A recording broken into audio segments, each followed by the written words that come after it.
क्या आप जानते हैं भारत का पहला रॉबिन हुड, बहुजन नायक?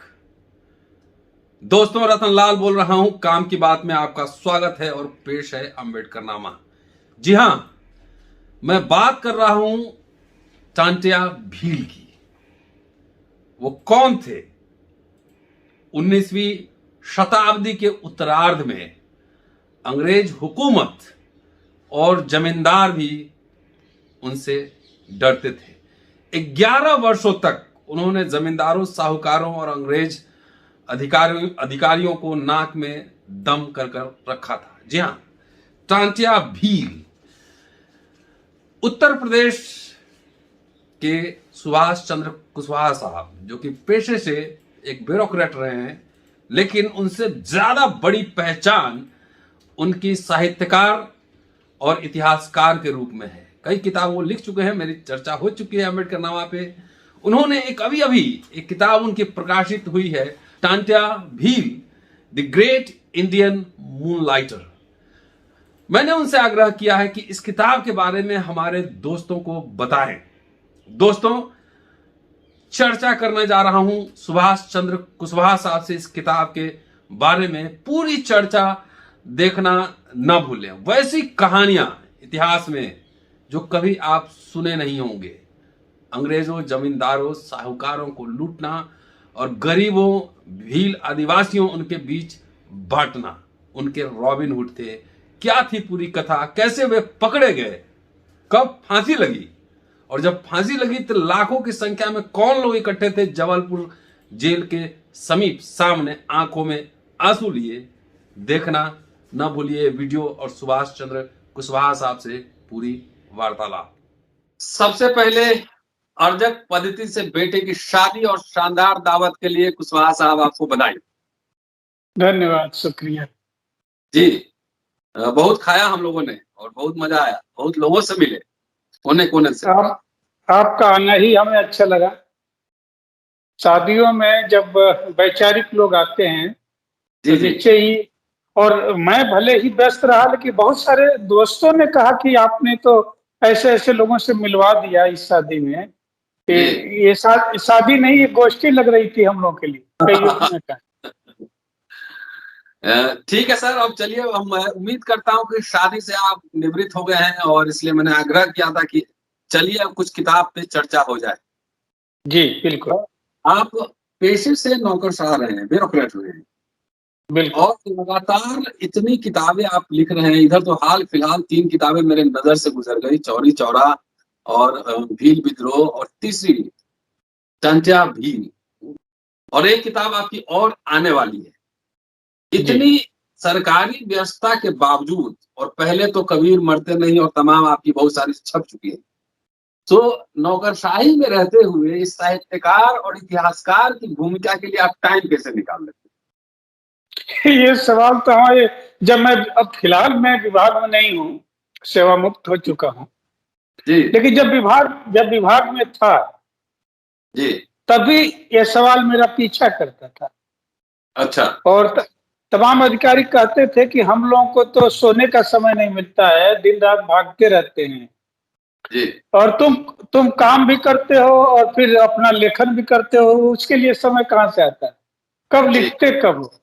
तो पूरे दिन भाग दौड़ ही लगी रहती है, तो लिखते कब? जी। तो मुझे लगा कि ये सवाल मुझे कभी परेशान नहीं किया। जी।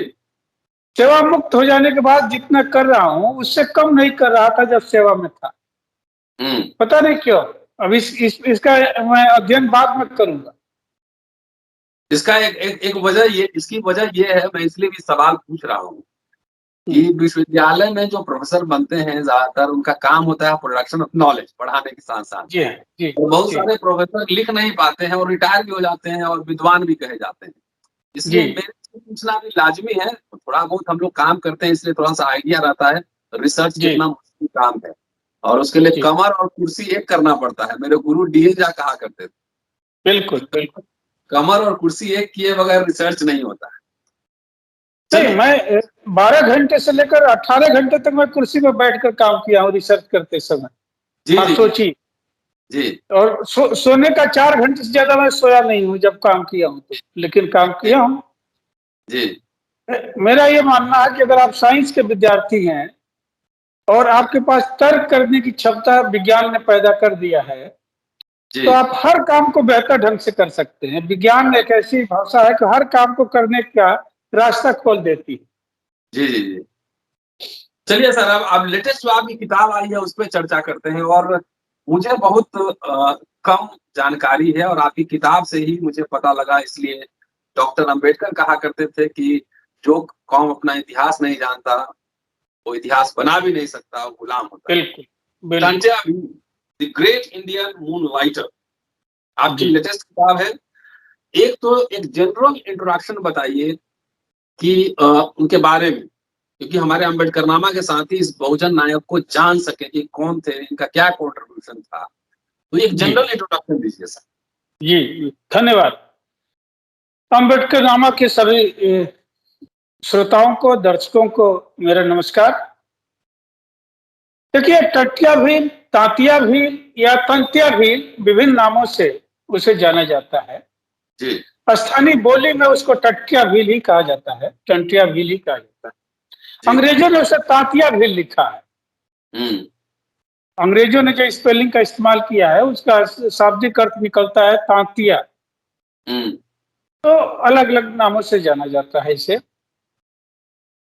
देखिए, टंट्या भील के बारे में बहुत सारे दर्शक या बहुत सारे पाठक जानते होंगे, जो खास करके मध्य प्रदेश के हैं, निवाड़ जिले के हैं, खंडवा के आसपास के हैं, वो जानते होंगे। जी, उनके बारे में बहुत सारी किंवदंतियाँ भी हैं, बहुत सारे लोक गाथाएँ भी हैं, कहावतें भी हैं, पौवाड़े भी हैं, बहुत कुछ लिखा गया है। मराठी में भी पौवाड़े लिखे गए।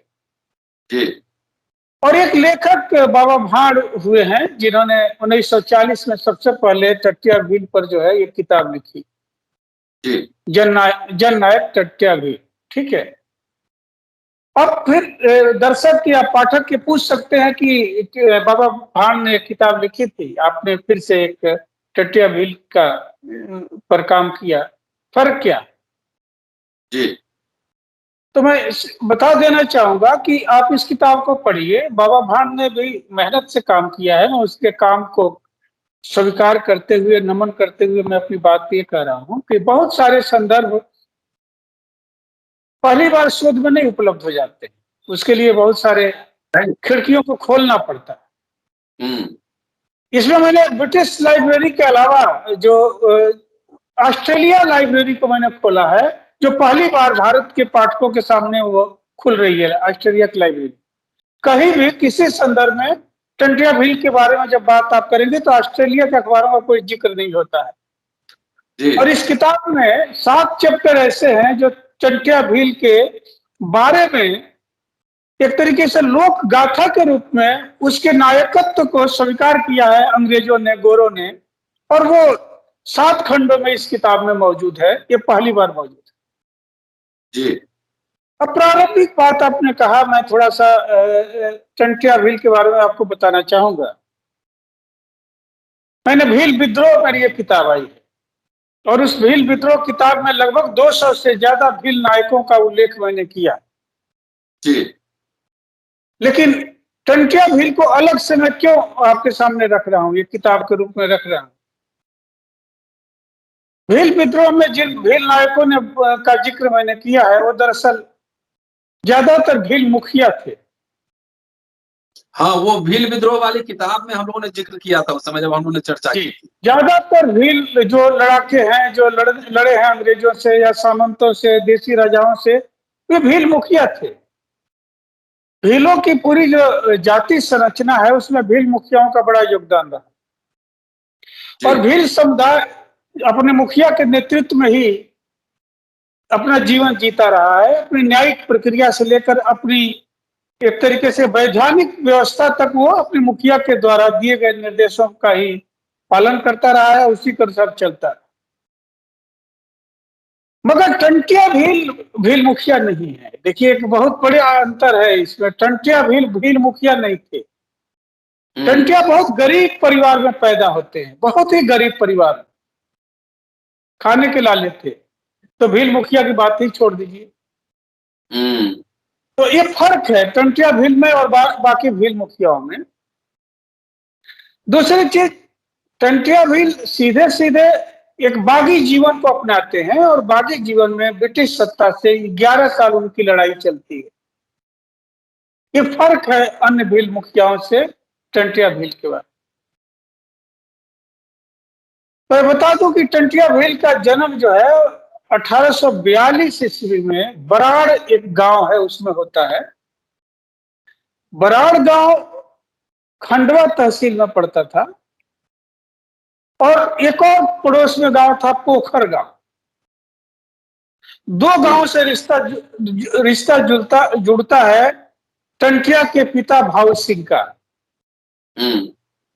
बराड़ उनका पैतृक गांव था, यानी उनकी दादा की जन्मभूमि बराड़ गांव थी। टंटिया का जन्म भी बराड़ गांव में हुआ है, लेकिन भाऊ सिंह की थोड़ी सी जमीन पोखर गांव में भी थी, समीप के गांव में। पोखर गांव का जो पाटिल था, पाटिल यानी मुखिया यानी सामंत या जमींदार कहिए, शिवा पाटिल,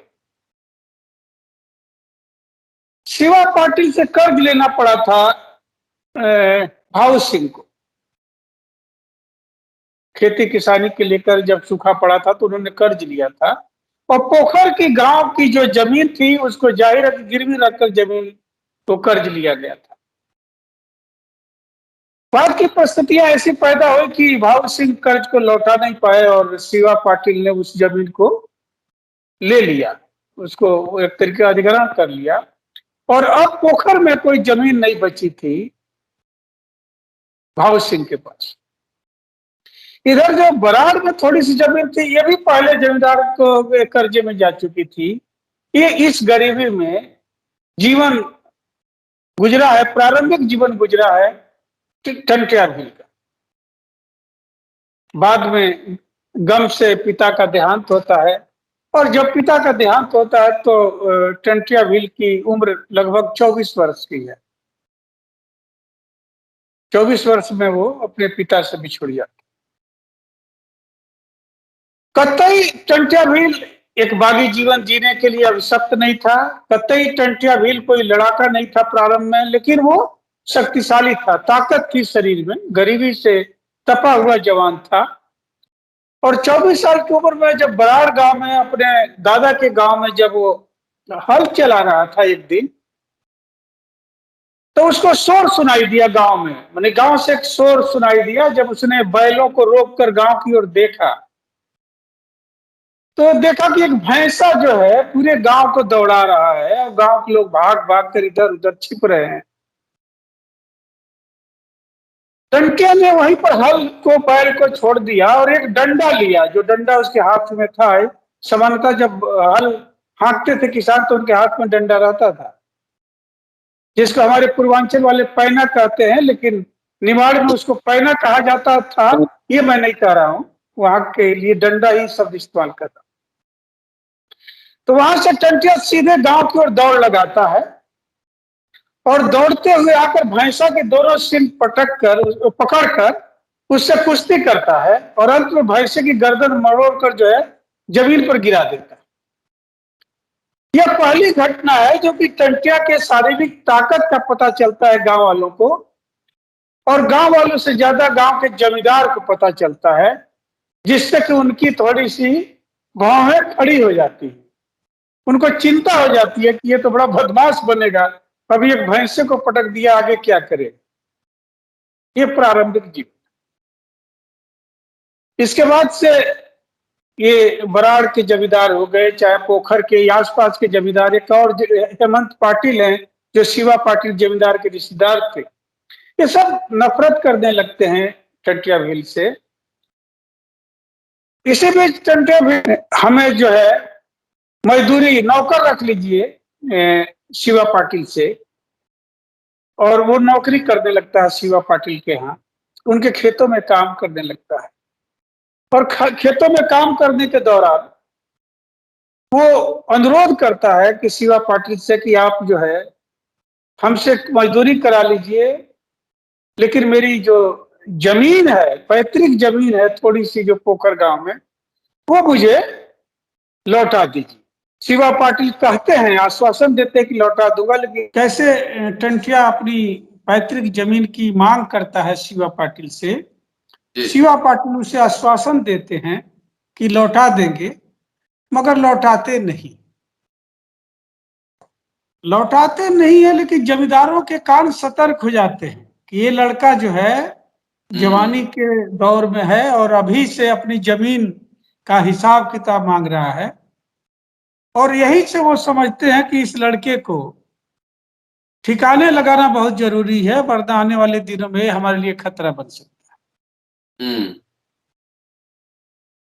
तो एक सामान्य लड़का है, सीधा साधा लड़का है, जो कोई अपराध नहीं किया है। पहले उसके खिलाफ 1871 में एक झूठी शिकायत हिम्मत पाटिल करते हैं, जो शिवा पाटिल के रिश्तेदार हैं, कि इस लड़के ने चोरी की है। चोरी और उठाईगिरी का एक रिपोर्ट लिखा जाता है। असिस्टेंट कमिश्नर निवाड़ के यहाँ धारा 411 के अंतर्गत मुकदमा चलता है। यहाँ पर हिम्मत पाटिल झूठी गवाही देते हैं कि इसने चोरी किया है और 2 साल की सजा होती है टंटिया भील की। ये पहली झूठी गवाही से उसको सजा मिलती है, लेकिन सेशन कोर्ट में जब ये मामला जाता है तो फैसला रद्द कर दिया जाता है और इस तरह से टंटिया भील बच जाते हैं।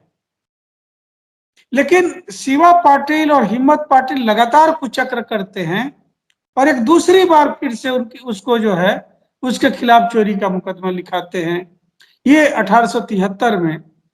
और इस बार उसको 1 साल की कठोर सजा मिलती है, ये दूसरी बार है, और उसको नागपुर सेंट्रल जेल भेज दिया जाता है। ये 2 घटनाएं लगभग 2 साल में 1871 से लेकर 1873 के बीच में टंटिया भील झेलते हैं। और 1 साल की सजा काटकर जब वो पोखर गांव में आते हैं तो अपने बीवी बच्चों को लेकर वो 9 गजा पीर एक जगह है पोखर गांव के पास, वहां चले जाते हैं और एक अपनी झोपड़ी बनाकर वहां रहने लगते हैं, अपना जीवन गुजारने लगते हैं। और मजार की एक कम पढ़े लिखे व्यक्ति, अशिक्षित व्यक्ति की पूजा करने की जो प्रचलन है, वो पूजा भी करते हैं, मन्नत मांगते हैं अपने जीवन का। लेकिन इधर उनके जो दुश्मन हैं लगातार सक्रिय हैं, 1 साल जेल में रखने के बावजूद भी। और इस बीच एक बार फिर से बिजनी एक गांव है, उस गांव में बारी गांव में चोरी होती है। चोरी में बिजनिया नामक एक व्यक्ति इसके दोस्त है, उसके पास से कुछ सामान मिलता है, खजूरी गांव का रहने वाला है, और जबरदस्ती उस पर दबाव डालकर ये कहला दिया जाता है कि ये सामान जो है टंटिया भील ने लाकर रखा है। तो फिर से एक बार चोरी के मामले में टंटिया भील को फंसा दिया जाता है। ये घटना जो है पुलिस रिकॉर्ड में 1878 की है, यानी 1873 के 5 साल बाद की। तो टंटिया और बिजनिया दोनों गिरफ्तार होते हैं चोरी के मामले में और दोनों जेल भेजे जाते हैं। लेकिन इस बार दोनों बड़े सतर्क हैं, टंटिया भी बहुत सतर्क हैं और जेल जाते हैं। और वहां से ये लोग अब तय कर लिए हैं कि भाई बार बार हमको जेल भेजा जाता है, और वहां के जीवन को भी अनुभव किए हैं। तो तीसरे दिन टंटिया भील जेल को कैसे ये लोग तोड़ते हैं और भाग लेते हैं।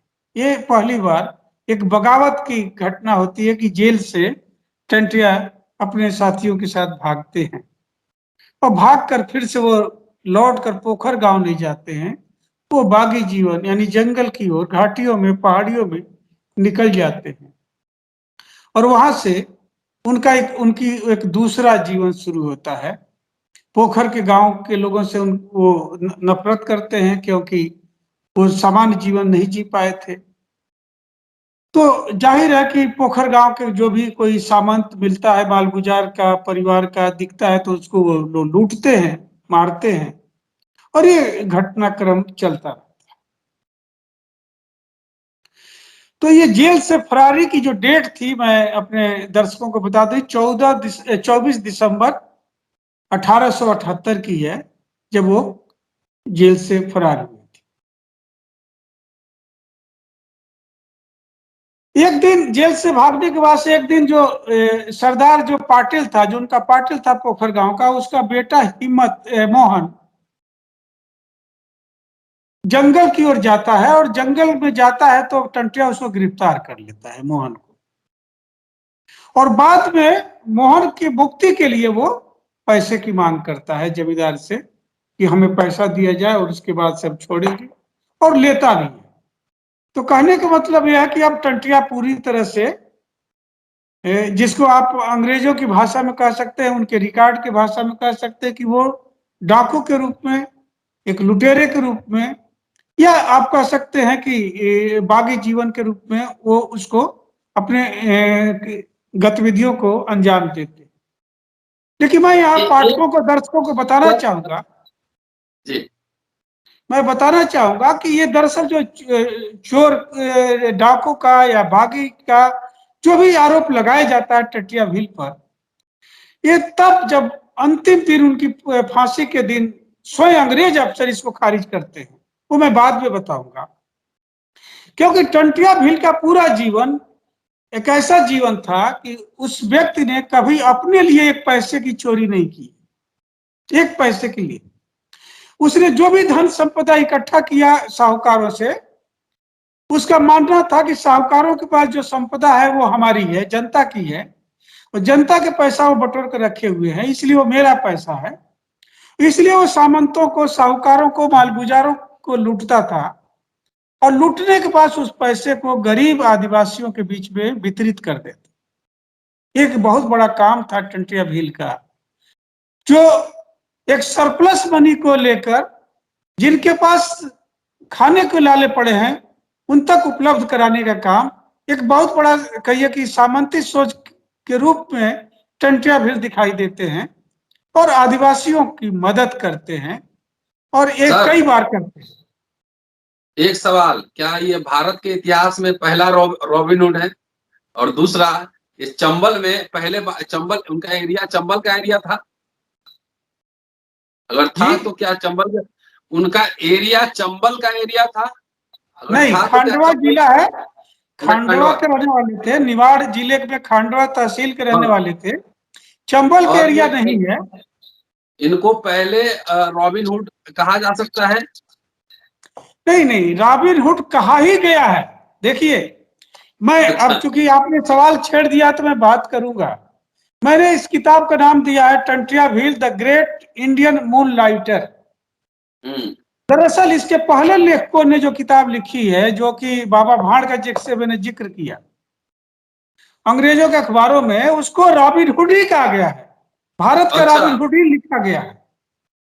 मैंने उस शब्द का इस्तेमाल इसलिए नहीं किया हूं कवर पेज पर कि मैं एक नया शब्द दे रहा हूं, और यह शब्द भी, यह वाक्य भी मुझे ऑस्ट्रेलिया के अखबार से मिला है, इसलिए हाँ, मैंने एक नया प्रयोग किया कि रॉबिन हुड तो अंग्रेजों ने कई बार कहा है, ऑस्ट्रेलिया के अखबार उसको द ग्रेट इंडियन मूनलाइटर कह रहा है, चलिए मैं इसका इस्तेमाल कर रहा हूं। तो आप जो कह रहे हैं वो बिल्कुल सही है, तो उनको रॉबिन हुड कहा ही गया है, भारत का रॉबिन हुड कहा गया। तो मैं अपने पाठकों से और दर्शकों को बता दूं कि टंटिया भील के बारे में आप जो भी इस शब्द का इस्तेमाल कर लीजिए, लेकिन उसके पूरे व्यक्तित्व, उनके पूरे चरित्र का मूल्यांकन करेंगे तो पाएंगे कि बहुत बड़ा समाजवादी एक नायक था, जिसने भूखे भीलों को बचाया। और खास करके जब आप देखेंगे 1883-84 में जब भीषण अकाल पड़ा था, उस समय मैं 7 जो है एपिसोड जो ऑस्ट्रेलिया के अखबारों को क्यों शामिल किया इस किताब में, बड़े मजेदार मजेदार प्रसंग आपको मिलेंगे जो अब तक नहीं आए थे। अच्छा। एक प्रसंग आया है कि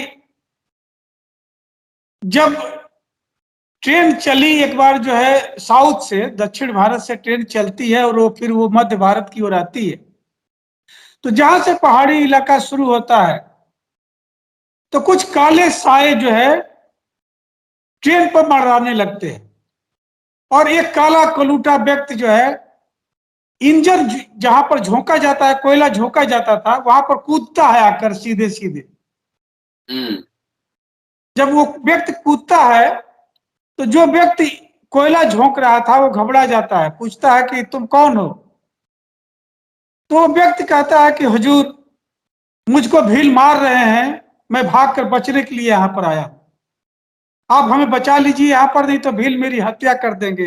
भील लुटेरे ट्रेन पर चढ़ चुके हैं, मेरी हत्या करना चाह रहे हैं। तो वो जो कोयला झोंकने वाला अंग्रेज है अपना कोट उतार कर जो है टांग देता है और कहता है ठीक है, तुम चुपचाप यहां बैठ जाओ, हिलना डुलना नहीं, चुपचाप बैठे रहो। और ट्रेन चलती रहती है। इसी बीच में एक प्रसंग ऐसा आता है कि जो ड्राइवर है उसको आभास होता है कि ये कहीं टाटिया भील तो नहीं है, टाटिया भील तो नहीं है, क्योंकि उसने सुन रखा था कि चलती हुई ट्रेन में चढ़ने का हुनर था टंटिया भील को। और उस ट्रेन में चूंकि अनाज के बोरे लदे थे, इसलिए जब टंटिया भील बात कर रहा था गार्ड से, उससे क्या कहते हैं, कोयला झोंकने वाले से, तब भील जो है बोरियों को पटरियों के दोनों ओर गिरा रहे थे और पर्याप्त मात्रा में लदे हुए अनाज की पटरियों को जंगल में गिरा दिया गया था, जिसको बाद में ढो ढो कर भील अपने गांव में ले गए। यानी सूखे के समय में, जब सूखा पड़ा हुआ था पूरे मध्य भारत में, तब सरकारी गल्ले और अनाज को टंटिया भील लूट लेते थे, और यह लूट जो है भूख मिटाने के काम आता था गरीब आदिवासियों के। इसलिए आदिवासी उनको नायक के रूप में मानते हैं, इसलिए आदिवासी उनको टंटिया मामा के रूप में भी कहते हैं, क्योंकि टंटिया ने केवल पेट नहीं भरा है आदिवासियों का, आदिवासियों की बेटियों की शादी भी किया है, इसलिए वो टंटिया मामा के रूप में भी जाने जाते हैं। ये मैंने एक प्रसंग आया तो मैंने ऑस्ट्रेलिया के अखबार का एक प्रसंग सुना दिया। मैं एक दो प्रसंग और सुनाऊंगा, क्योंकि पाठकों को प्रसंग के द्वारा, इन विविध प्रसंगों के द्वारा टंटिया को समझने में बड़ी आसानी होगी, अगर आप इजाजत दे तो। सब सुना देंगे तो किताब खरीदेंगे कैसे, पढ़ेंगे कैसे? नहीं, ऐसा नहीं है, किताब में बहुत कुछ है, बहुत कुछ है। हाँ। लेकिन मैं एक आध प्रसंग जरूर सुनाना चाहूंगा, जिससे कि हमारे पाठक और हमारे श्रोता जरूर इस किताब को गंभीरता से पढ़ेंगे। देखिए, बागी जीवन बड़ा दुभर होता है, जंगल में रहना, और वो भी ब्रिटिश शासन के अंतर्गत बागी जीवन, जो कि बहुत मजबूत सत्ता मानी जाती थी। और ब्रिटिश सरकार ने पहले तो हिंदुस्तानी अफसरों को तैनात किया टंटिया को पकड़ने के लिए, क्योंकि टंटिया रोज कहीं ना कहीं डाके डालता था मालगुजारों के यहाँ। एक चीज और बता दूं, किसी भी गरीब के घर टंटिया भील ने कभी डकैतियां नहीं डाली। अच्छा। जितनी डकैतियां उन्होंने डाली है मालगुजारों के यहाँ, सामंतों के घर में डाली है और उनसे लूटा। दूसरी खासियत टंटिया भील की यह थी कि टंटिया भील अपने दोस्तों का दोस्त थे। एक बार जब वो पहली बार बागी जीवन की ओर जंगल में गए थे तो उनके पैरों में जूते नहीं थे, पहनने के लिए कपड़े नहीं थे। तो एक दर्जी ने, पड़ोस के गांव के दर्जी ने उनके लिए कपड़े सिल कर दिए थे। उस समय पैसा नहीं था टंटिया भील के पास। एक जूता बनाने वाले ने उनको 2 जोड़ी जूते बनाकर दिया था, एक लुहार ने बंदूक बना के दिया था। ये सब भीलों ने मदद किया था टंटिया भील को। और जब टंटिया भील के पास पैसा हुआ तो सबका पैसा जाकर उनके घर जाकर लौटाया है। सबकी दर्जी का पैसा दिया है, लुहार का पैसा दिया है, जूता बनाने वाले को पैसा दिया है, सबकी मदद किया है, उनको समृद्ध किया है। ऐसा कोई उदाहरण नहीं मिलता है कि टंटिया भील ने धन संपदा लूटकर अपने रिश्तेदारों को समृद्ध किया हो, अपने समृद्ध किया हो, अपनी बीवी को समृद्ध किया हो। ऐसा कोई उदाहरण नहीं मिलता है। उन्होंने जो भी संपत्ति अर्जित की सब जनता के लिए की और जनता को दिया। तो मैं बता रहा था कि एक बार एक भारतीय अफसर जो है टंटिया भील को पकड़ने के लिए कैंप किए हुए थे जंगल में। कुछ दिन के बाद से उनकी दाढ़ी बढ़ गई, तो उन्होंने एक नाई की कही, उन्होंने अपने सैनिकों से कहा कि कोई पड़ोस के गांव से नाई ले आओ जो हमारी दाढ़ी बना दे। सैनिक गांव में गए, और गांव में गए तो एक देखे मरियल सा दुबला पतला आदमी, बातूनी आदमी अपना उस्तरा लेकर बैठा हुआ था, और कहा कि सर हजूर मैं नाई हूं, मुझको ले चलिए। तो सैनिकों ने कहा ये तो अपने आप तैयार बैठा है नाई, चलो इसको ले चलते हैं।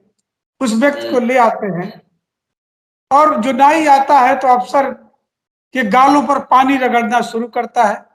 जाहिर है कि शैम्पू और क्रीम का जमाना नहीं था जंगल में, वो पानी रगड़ना शुरू करता है और उस तरह निकाल कर अपना उनकी दाढ़ी बनाना शुरू करता है। लेकिन वो नाई बड़ा बातूनी था, बहुत बात कर रहा था अफसर से कि साहब आप इस जंगल में क्यों आए हुए हैं, यहाँ तो मच्छर बहुत है, मक्खियां बहुत है, आपको बहुत कष्ट होता होगा। तो अफसर ने कहा कि अरे ये तुम्हारा वो है ना तांतिया भील, जो है टंटिया भील है, उसने नाक में दम कर दिया है, उसको पकड़ना है, हम लोगों को छोड़ेंगे नहीं हम लोग, इसलिए हम लोग आए। कहा कि हाँ हजूर ये बात तो आप सही कहते हैं, है तो बहुत बदमाश आदमी, लेकिन हजूर उसको पकड़ना बड़ा मुश्किल है। तो उन्होंने कहा क्यों मुश्किल है? तो कहा यूं मुश्किल है साहब, इतना कहते उसने नाक पकड़ी अफसर की, और उस तरह से उसकी नाक को काट दिया, और काट कर छलांग लगा दिया खाई में, और फिर वो जंगल में भागने लगा, और कहा हजूर मैं ही टंटिया भील था। तो उस अफसर की उसने नाक काटी, और नाक काटने का प्रचलन ऐसा चला कि टंटिया भील ने लगभग 4 लोगों की नाक काटी है अपने जीवन में। आपने देखे, आगे चल के देखेंगे उन्होंने मालगुजार की पत्नी की भी नाक काटी है, कई लोगों की नाक काटी है उसने आगे चल के। उसका ये एक तरीका हो गया था, एक तरीके से कहिए कि बदला लेने का, कि वो नाक काटते थे। तो टंटिया भील साफ साफ निकल गया, सैनिक दौड़ते रह गए, घोड़े दौड़ते रह गए घाटियों में, लेकिन वो हाथ नहीं आया, निकल गया। ऐसे बहुत सारे प्रसंग है जो टंटिया भील सीधे सीधे जाके अंग्रेज अफसरों से मिलता है, उनके साथ रहता है। एक बार तो कुली बन गया था, एक अंग्रेज दरोगा जो है भेजा गया था उसको पकड़ने के लिए। टंटिया भील के पास सूचना उसके भील समुदाय पहुंचाता था, वही खुफिया का काम करता था, और ब्रिटिश जासूसों से ज्यादा तगड़ा जासूस जो थे वो भील थे। और टंटिया को पता चल गया कि दिल्ली से एक अंग्रेज अफसर अमुक ट्रेन से आ रहा है, और वो खंडवा में उतरने वाला है। कुली का कपड़ा पहने हुए टंटिया भील एकदम हाजिर, और सामान उठाने के लिए एकदम तैयार थे अफसर के कि सर हम आप कुली हैं, सामान आपके बगले तक पहुंचा देते हैं। और सामान लेकर जब वो चलने लगता है कुली, तो बातों ही बातों में वो सब कुछ जान लेता है कि साहब किस लिए आए हैं, क्या करना है। और अंत में वो साहब को ये कहता है कि साहब मैं टंटिया भील को आप पकड़ने आए हैं तो मैं पकड़वा दूंगा। टंटिया भील उस पहाड़ी की चोटी पर रोज शाम को आता है किसान से मिलने, और अगले दिन जब वो आएगा मैं आपको खबर करूंगा, आप उसको गिरफ्तार कर लीजिएगा, लेकिन इसके लिए हमें 500 रुपया दीजिए पेशगी में। अफसर 500 रुपया देता है और लेकर टंटिया भील निकल जाता है। ऐसे बहुत सारे प्रसंग है जो टंटिया भील ने अंग्रेज अफसरों को छकाया है। और 11 वर्षों तक, 1-2 वर्षों तक नहीं, 11 वर्षों तक अंग्रेज अफसर रात दिन लगे रहे। 400 सैनिक उसके लिए कैंप करते थे, लेकिन टंटिया भील हाथ नहीं आया। और जब गिरफ्तार हुआ है 1889 में जाकर, तो धोखे से गिरफ्तार होता है। उसके दोस्त ने उसको रक्षाबंधन के दिन घर पर बुलाया था, वो रक्षाबंधन के दिन उसकी बीवी से राखी बंधवाने के लिए गया था, बहुत अच्छा दोस्त था, और उसने उसको सोते समय गिरफ्तार करा दिया। इस पर एक अंग्रेज अफसर ने बड़ा गंभीर वो लिखा है, क्या कहते हैं, एक लेटर लिखा है। मैं चाहूंगा कि थोड़ा सा आपको सुनाऊं उसको, जी जी अच्छा लगेगा आप लोगों को। कि उसका पूरा तो नहीं सुनाऊंगा मैं, थोड़ा सा उसका सुनाना चाहूंगा। ये एक अखबार है ब्रिटिश का कि टाउनटन कोरियर एंड वेस्टर्न एडवर्टाइजर। इस अखबार में 13 अगस्त 1890 को ये प्रसंग छपा था। माने तब टंटिया भील की फांसी हो चुकी थी। 4 दिसंबर 1889 को फांसी हो चुकी थी। ये उसके बाद जो है अगस्त 13 1889 को ये अखबार में छपा था इस प्रसंग को। और अंग्रेज अफसर लिखता है कि टंटिया आम डाकू नहीं था। टंटिया आम डाकू नहीं था, वो महान था। उसने देश के उस संवैधानिक अधिकारियों को शून्य बना दिया था जिन्हें देश का उद्धारक कहा जाता है।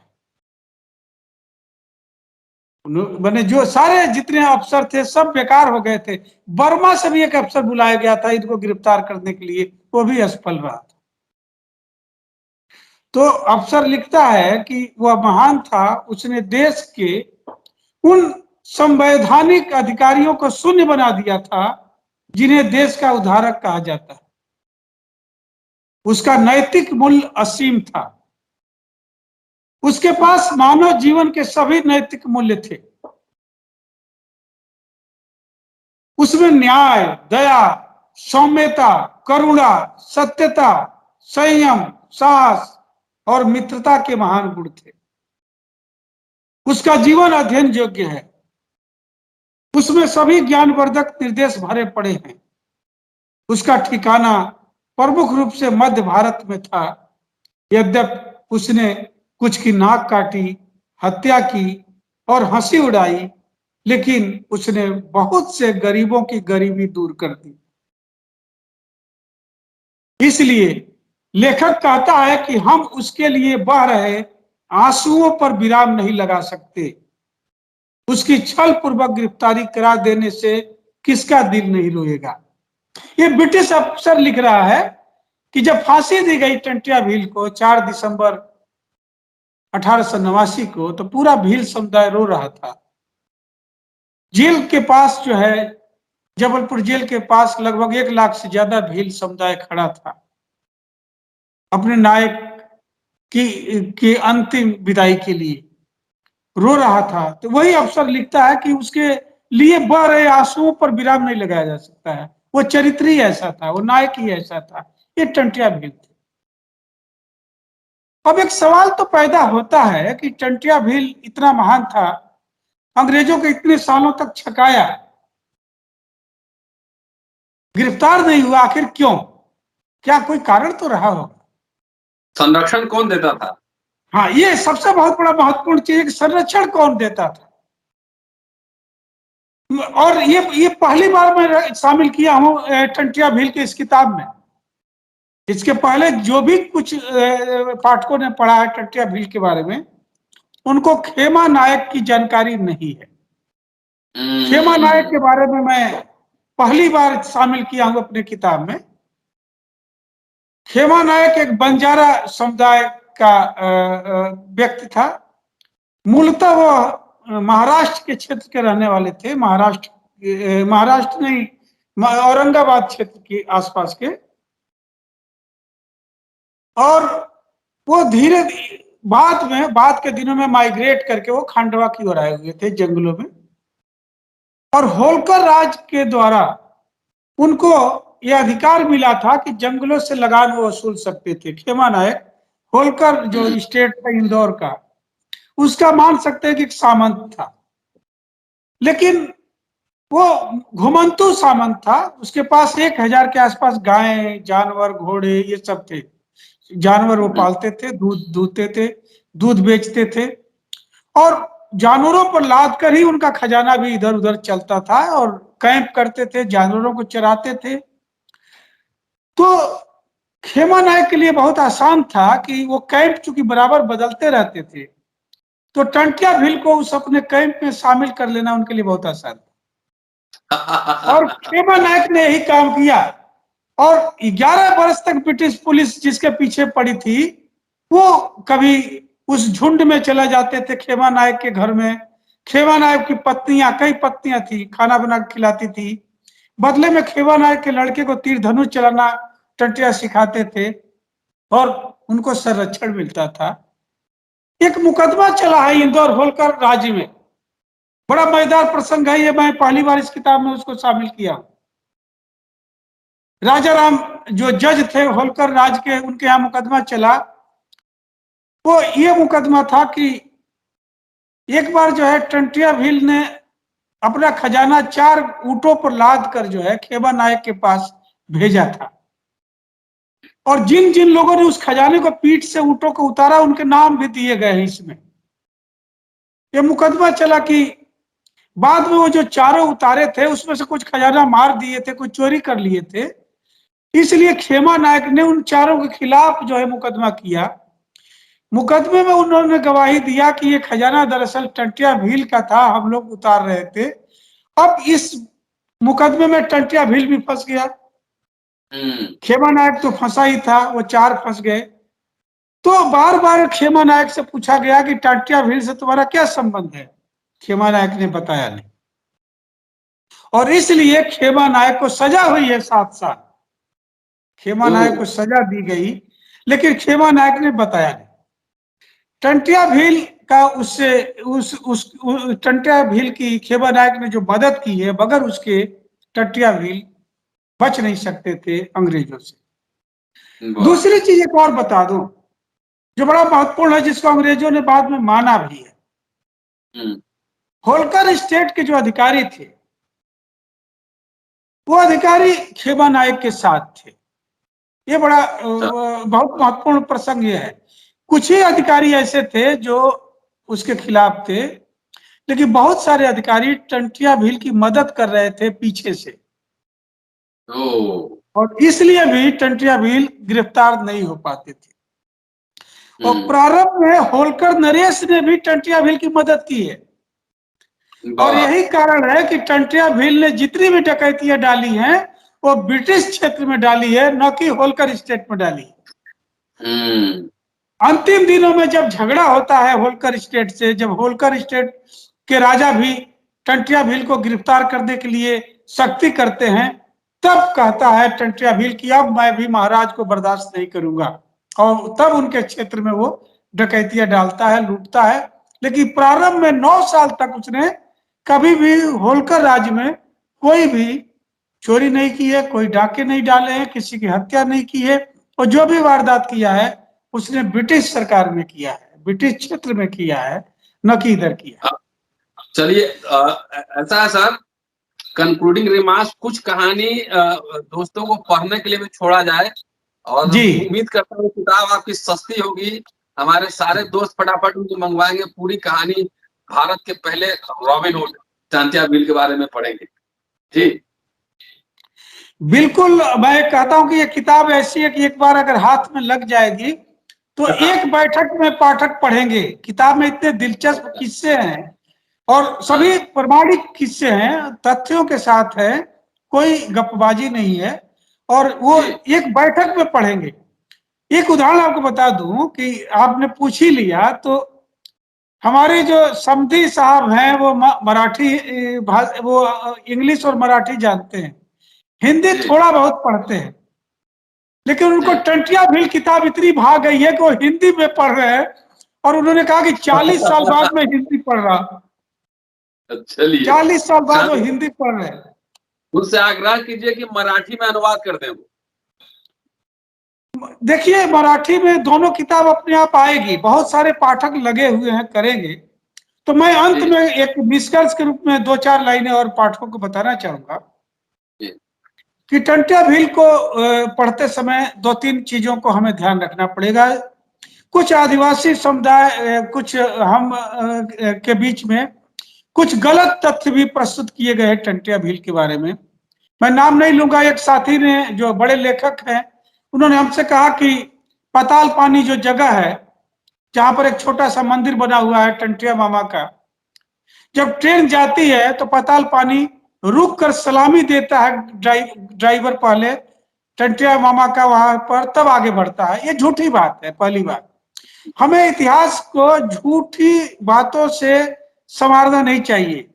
टंटिया भील का पौरुष, उसका चरित्र स्वयं इतना महान है कि उसको किसी के सहारे, किसी गल्फ की जरूरत नहीं है।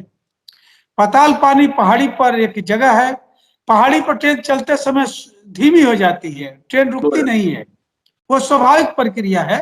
ट्रेन रुक कर सलामी देने वाली बात गलत है। दूसरी पाठकों के बीच में एक बात फैलाई गई है कि जब जेल में फांसी हुई थी टंटिया भील की, तो अंग्रेजों ने लाश को जो है पाताल पानी में फेंक दिया था। यह भी झूठी बात। देखिए, टंटिया नायक इतना जनता के बीच में प्रसिद्ध थे कि अंग्रेज इतने मूर्ख नहीं थे कि लाश को फेंकने जाएंगे। जब जेल के अंदर जेल को 1 लाख भीलों ने घेर लिया था, तो उसकी लाश फेंकने जाते तो कोई अंग्रेज अफसर बचकर नहीं आते, कोई सैनिक बचकर नहीं आता। अंग्रेजों ने जेल के अंदर उनको दफना दिया था, लाश को बाहर दिया ही नहीं था। लाश बाहर दिए होते तो एक दूसरा बखेड़ा खड़ा हो जाता, क्योंकि जनता आक्रोशित थी, गुस्से में थी। तो हमें अपने नायकों को पढ़ते समय, नायकों को महिमा मंडन करते समय झूठे तथ्यों का सहारा नहीं लेना चाहिए। उनके अपने कृत्य हमारे लिए पर्याप्त हैं। और टंटिया भील जैसा नायक, जो कि एक सामंतों के पास सरप्लस मनी जो हमारी आपकी घरों की लूट कर रखी गई थी, उसको निकाल लेता है, गरीबों को बांटता है, तो मैं समझता हूं कि ये कोई चोरी नहीं है, कोई डाका नहीं है, ये गरीबों का हक था। ये समाजवादी दर्शन के तहत ये काम कर रहे थे। तो मैं इसलिए टंटिया भील को एक महान नायक के रूप में मानता हूं, जिन्होंने एक व्यापक आबादी को भूख से बचाया है और एक ब्रिटिश सत्ता को एक सबक सिखाया है कि देखो, तुम जमींदारों के साथ खड़े हो, लेकिन अगर जिस दिन आम जन, बहुजन समाज जिस दिन खड़ा हो जाएगा, उस दिन तुम उससे गिरफ्तार नहीं कर पाओगे।